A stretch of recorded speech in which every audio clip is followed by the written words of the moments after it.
Now, Hitler was pretty cautious at the beginning. As I already told you in Mein Kampf, he said we don't want to alienate people. We need to be careful for propaganda purposes. So he's very cautious, but he tried first to bring the churches under control as best he could in the very earliest phases. So the way he did this with the German church had two main branches. The main branch of the Protestant church or Lutheran church, mainly Lutheran, but some Reformed elements in it. But the Protestant church, the way he tried to bring that under control was by appointing a unified Reich bishop, a bishop who was over the entire German church. Now, before that time, there was no unified German bishop.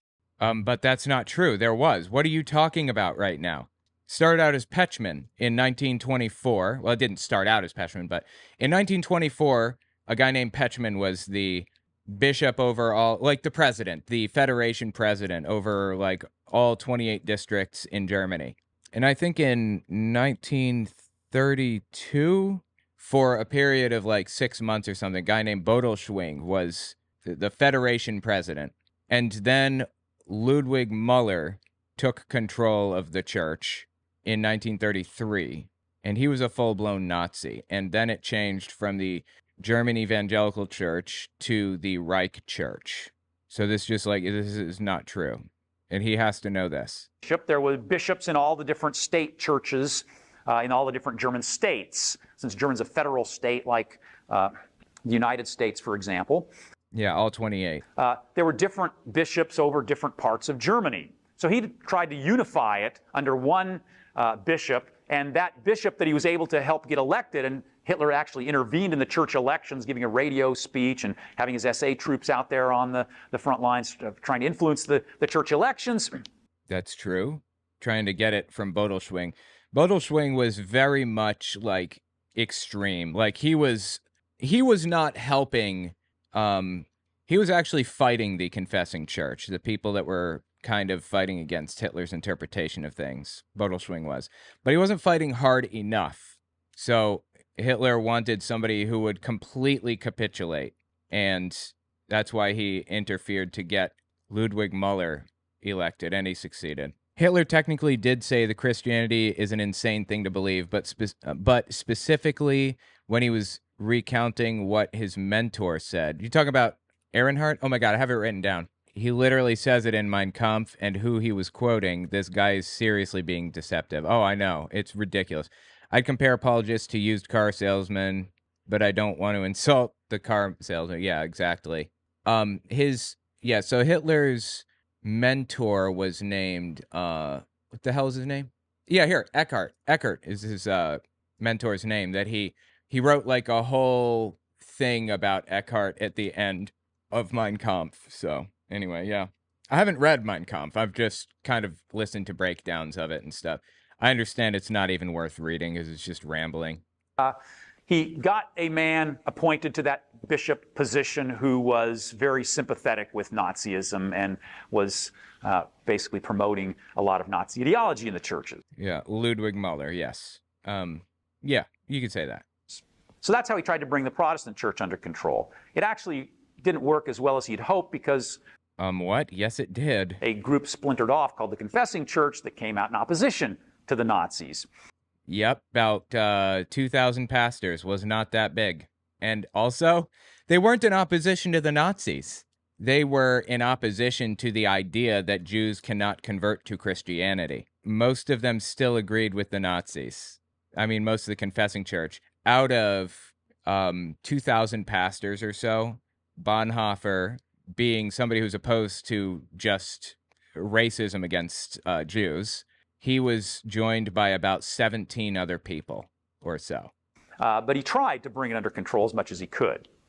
With the Catholic Church, the other main church in Germany, he signed a concordat, yes, which is an agreement with the Vatican to try to keep the Catholics from exercising any political activities and doing any kind of things politically, as long as, and then he promised from his side that he would leave them alone and they could appoint their own leaders, they could have their schools.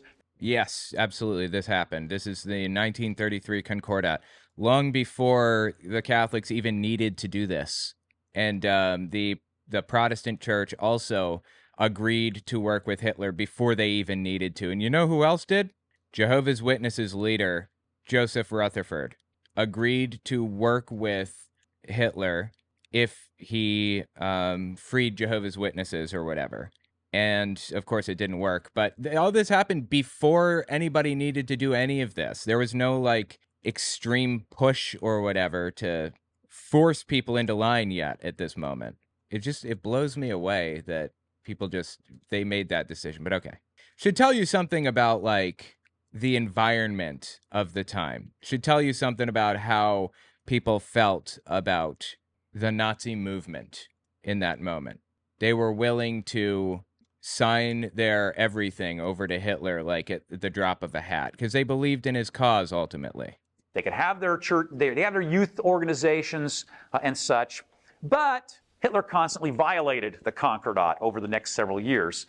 Yes. And so they closed Catholic schools. Here's a poster. This one actually just encouraging, but later they're actually just going to close them down. This poster says, Adolf Hitler's youth go to public school. In other words, they don't go to private parochial school. Most of the private schools were parochial schools, mostly Catholic. So he's basically trying to say, stop sending your kids to the Catholic schools. Later, they just shut down a lot of those Catholic schools. So first they tried to encourage them away from it. Then they just closed them down when they... That's true. And again, when there was protest from the Catholics, they started morality trials against them. Also, you couldn't operate in society without being a member of the Hitler Youth. So it's like the Boy Scouts or whatever, kind of. Every social group had their own form of this, like after-school clubs and sewing circles and everything else. They all had some kind of version that they used, and Catholics wanted to maintain their after-school clubs and things, and it came to the point where, like, Hitler just did not allow it. Like, you just couldn't. Like, employers would not hire you unless you had been a member of the Hitler Youth and you were in good standing and everything else. And it was getting, like, really frustrating at a certain point. The kids were, like, being pulled out of class every 15 seconds, practically, to observe some, Hitler's birthday or some other stupid shit like that. And they were just so frustrated with it. The teachers were like, they started objecting, even though the teachers disproportionately supported the Nazi cause, surprisingly. They started objecting to, like, a lot of the stuff that, like, the rules that the Hitler Youth were putting in place and the expectations for the curriculum and stuff, and saying, oh, we believe in your movement just as much as the next guy, but we really need to teach students the 3 R's, reading, writing, and arithmetic, or this next generation is just not going to be competent enough to take the reins, So anyway, the Nazis loosened up a little bit and gave them some leeway after that. But yeah, Hitler Youth was a very important organization. Thought they could get away with it. They also banned Protestant and Catholic youth organizations, despite the fact that Concordat had said that they were going to allow them to run their youth organizations. They banned their youth organizations. And that's the moment when the Catholic Church, like the Pope, the Holy See, or whatever it is, realized and put down on paper, when in communications with each other, they realize now that making deals with authoritarian governments is not preferable because their word can't really be trusted. And ever since that moment, the Catholic Church has always supported democracies, not because they give a shit about democracies. They don't. They're an authoritarian dictatorship, the Catholic Church is effectively, but because they want to make sure that their concordats are, like, respected. Everyone had to join the Hitler Youth to bring them into propaganda. In fact, in the early phases, too, before they actually out and out banned the Catholic and Protestant youth organizations, they would very often have Hitler Youth meetings on Sunday mornings. So you couldn't attend church services. They had to go to the Hitler Youth meetings and such. There are all sorts of ways they were trying to sort of cut down on the influence of Christianity and persecute them in whatever ways Hitler thought he could get away with without becoming too unpopular at the time. Another thing they did in 1937, they arrested hundreds of Protestant church pastors who had become part of the confessing church and were coming in That's true. opposition to Nazi church policies. About 700 confessing church pastors of 2,000 or so were arrested. Others were sent to the front lines. They were conscripted and sent to the front lines to fight in the East, which was the most brutal battleground. Like, you didn't want to be in the East. That's where they were fighting Russia, and it was a losing battle, and it was just ugly, like real ugly. They also were going to arrest many Catholic priests as well, especially in the late 1930s and on to the early 1940s. So again, trying to eliminate anyone that would pose any kind of opposition to the regime, and even that's what it was about, opposing opposition of the regime, including the regime's attempt to dominate the church. Another thing they tried to do was to de-Christianize various festivals like Christmas. Okay, I don't know what he's talking about here. Hitler famously celebrated Christmas. Maybe I'm just not knowledgeable in this specific thing, but I remember, a bunch of stuff about Hitler celebrating Christmas and things. I mean, I've read like an encyclopedia on this subject, and I don't remember a single thing about them de-Christianizing Christmas. For example, Hitler's press chief, Otto Dietrich, claimed that Hitler hated Christmas, and so that he would very often go out driving just to get away from the festivities and get away. I have not heard that before. From what was going on in Christmas. And if you look at some of the Christmas propaganda that the Nazis put out, during World War II, they actually put out these books that were called Kriegsweihnachtsbücher, so war Christmas books. And in these books, you won't find any mention of Jesus. There's no mention of anything religious in there at all. There's a lot of candles and trees and family stuff and I mean, isn't that Christmas today? German lore and all sorts of things like that. There's nothing about religion, nothing about Jesus in there. So trying to bring wean the Germans away from their festivals and sort of. That was not the goal. They weren't trying to wean Germans away from Christianity. They were just celebrating Christmas in their own way. Are you kidding me right now? To re-paganize them in essence, and they sort of claimed that that all these things had come originally from pagan festivals anyway, so let's sort of re-paganize it in certain ways. Here's actually one of the frontispieces from one of the Christmas books that they put out, and here's a saying from Adolf Hitler in that book, which says, "All of nature is a violent struggle between strength and weakness." Yeah, okay. An eternal victory of the strong over the weak. Yeah, it was a machismo cult in a lot of ways. That's kind of fascism in a nutshell, though, isn't it? A weird, disturbing obsession with strength and weakness and alpha males stuff. That's what it's all about. It's just, it's really creepy and weird.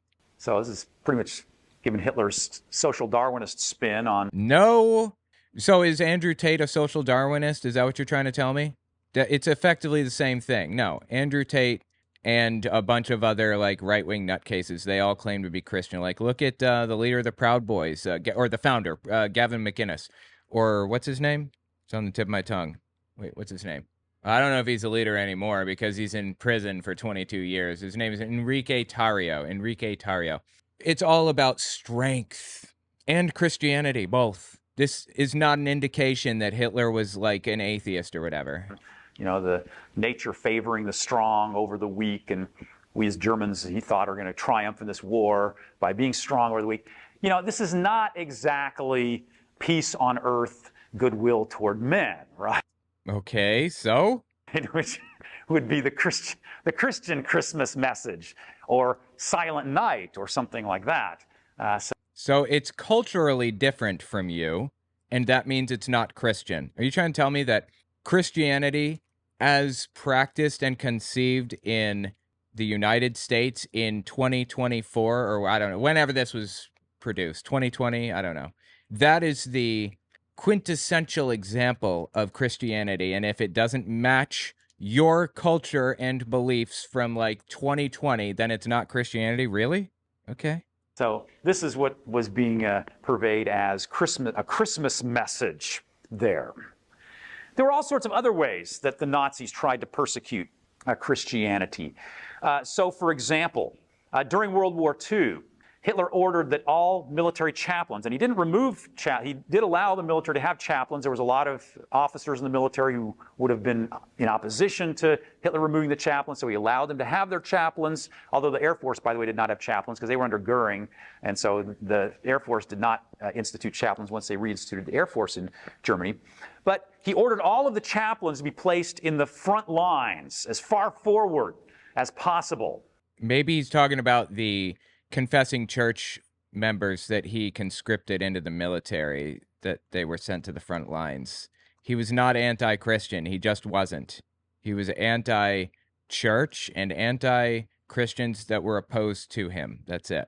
Output, most of Christianity is not about peace on earth. Just look at Trump and Putin cultists. Yeah, exactly. And the Catholic Church was a little psychotic for a while there, weren't they? The Byzantines, a Holy Roman Empire, so on and so forth. They were pretty nuts, if I remember correctly, weren't they? And this order of Hitler's actually came to be known as the Uriah Order. So after Uriah, who David had put out in the heat of the battle so that Uriah would die. And so it was the same purpose. Hitler was wanting these chaplains. Oh, wait, was Uriah the wife of Bathsheba? That woman that he was porking? That was it, right? And he wanted to, like, get the dude killed because he wanted to continue his porking activities with Bathsheba? I think that's what it was. Chaplains to die in battle. And so he's putting all these chaplains out in the front of the battle to hope as many of them as possible are going to get killed. And by the way, they also did conscript the pastors and priests, especially. Yeah, I think that's what he's talking about. The young pastors and priests in Germany during that time too, hoping, again, to get as many of them out on the front as possible and away from doing any kind of a Christian ministry. Another interesting evidence for Hitler's persecution of Christianity and trying to sort of undermine the impact and influence of Christianity is that during World War II, Hitler was very interested in architecture and rebuilding of German cities. As German cities were being destroyed, Hitler had some architect friends like Speer, who he Speer, S-P-E-E-R, I think is who he's referring to, yeah. Hung out with a lot. And they actually made these models of different German cities, especially Berlin, and how they're going to rebuild these cities after the war. But there was one thing that was missing from all these plans that they were developing of their rebuilt cities. No churches.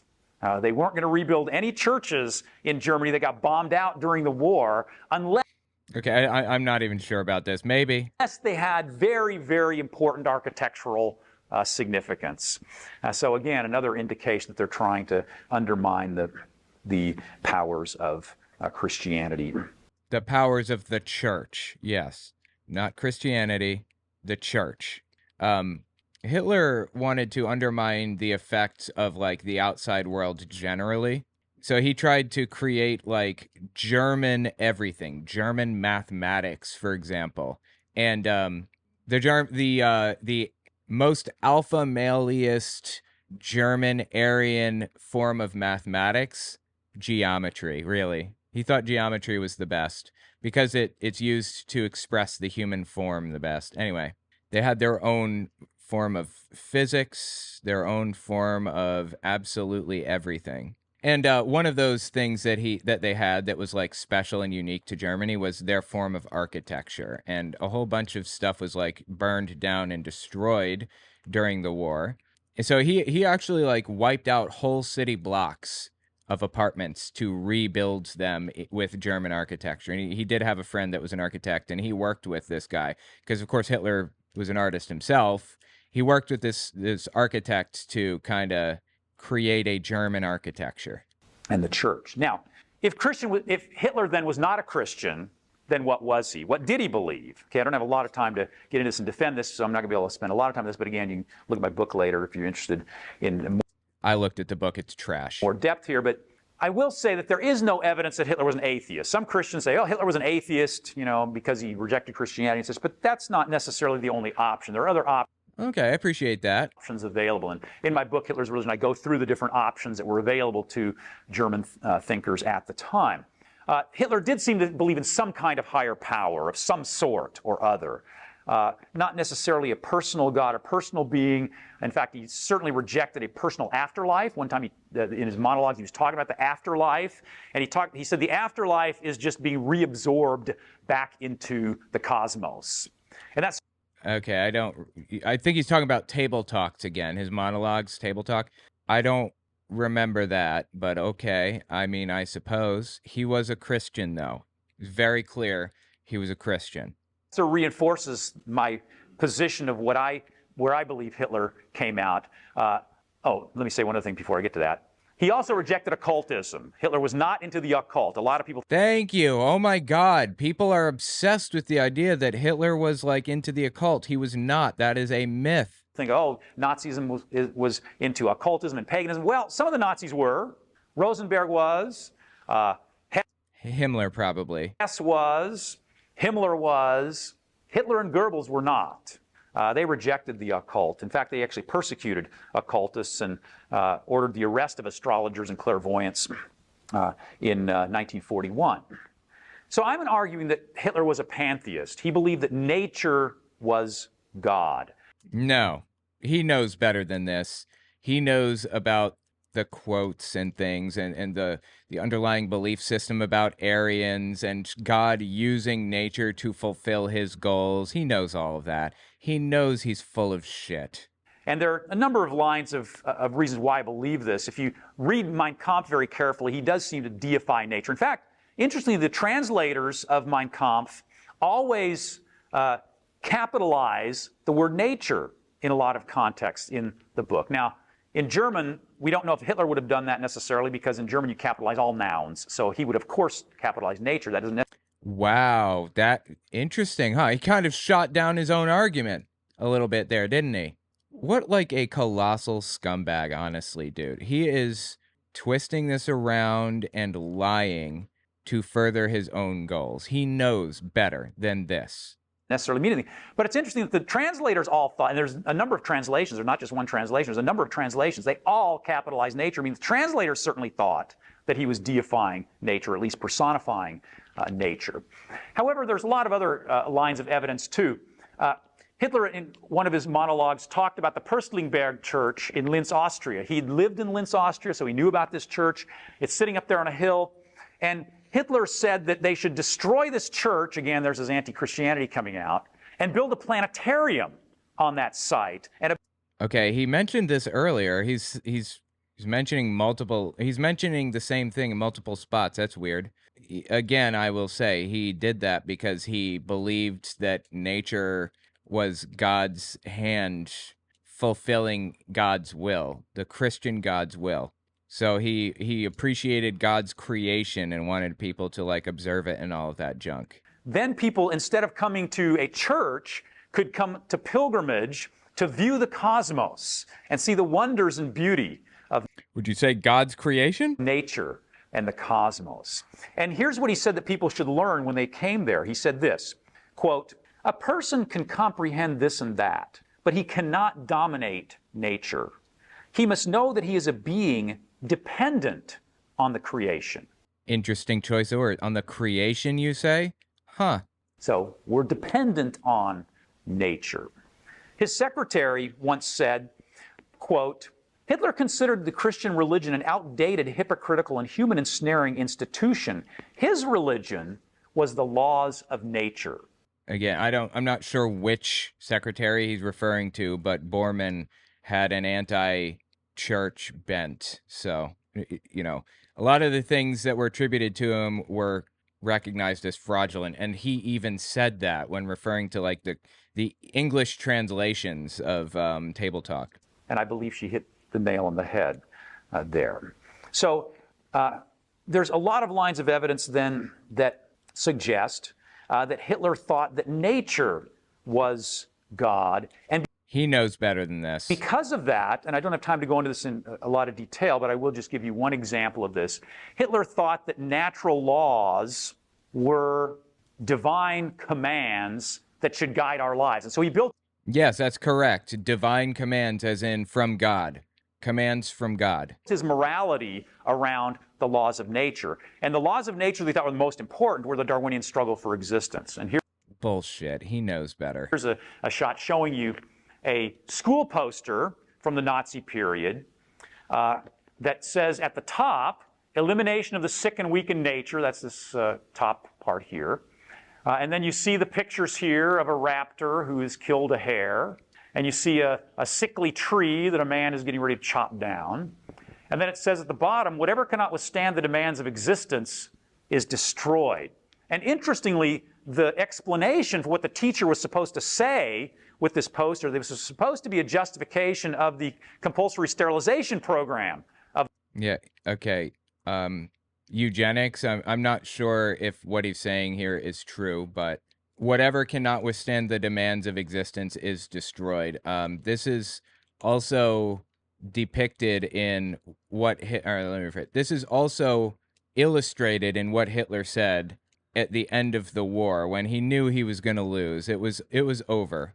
He called a bunch of Germans to pick up arms and report to military bases for service, basically. Just normal people who had never had any military training, even like young girls, anybody who could hold a weapon was ordered to come fight. And in one of these cases, a group of girls was there at the military base.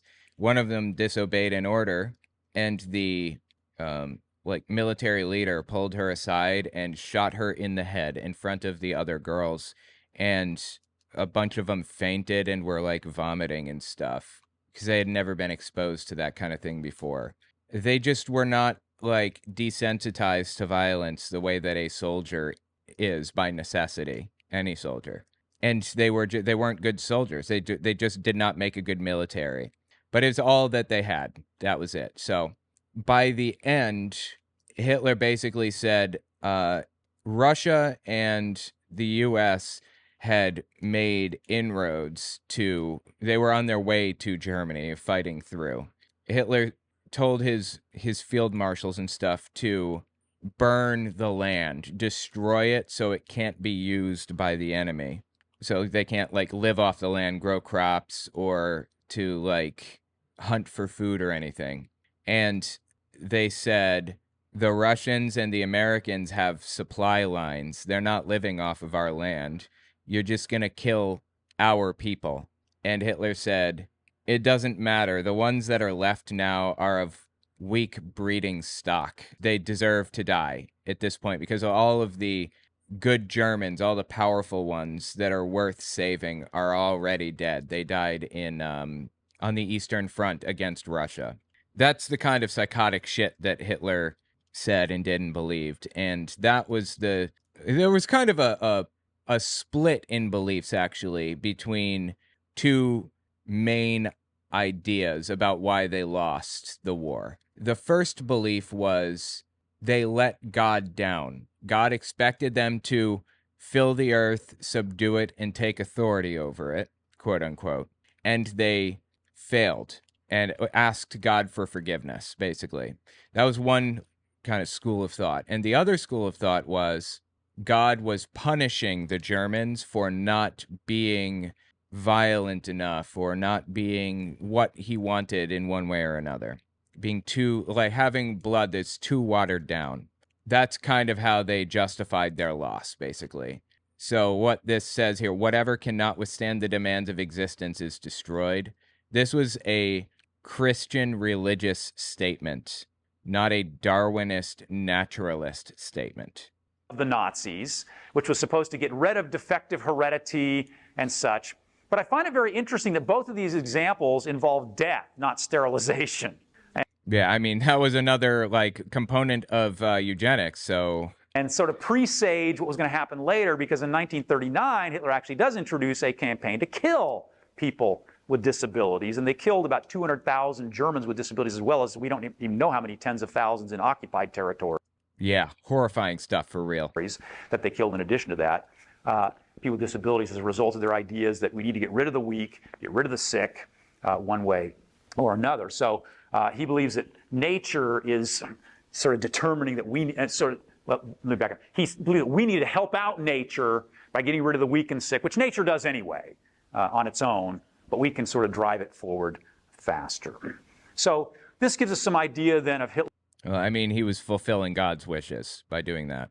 I don't know how anybody that knows the first thing about World War I and II could ever support Christian nationalists today when they have, like, observed this crazy shit happening, watched it, studied it. They know how this plays out. I don't know how anyone could support it. It is just insane to me. Hitler's religious views of pantheism, and makes very clear that when we're talking with people about Hitler and his religious views, that he really didn't have anything close to a Christian Yes, he did. Just not your interpretation of Christian mindset, despite the many people thinking that he did. Okay, well, there you go. So that's the Forum of Christian Leaders just making shit up brazenly. Tell me what you think about it in the comments. This is just insane.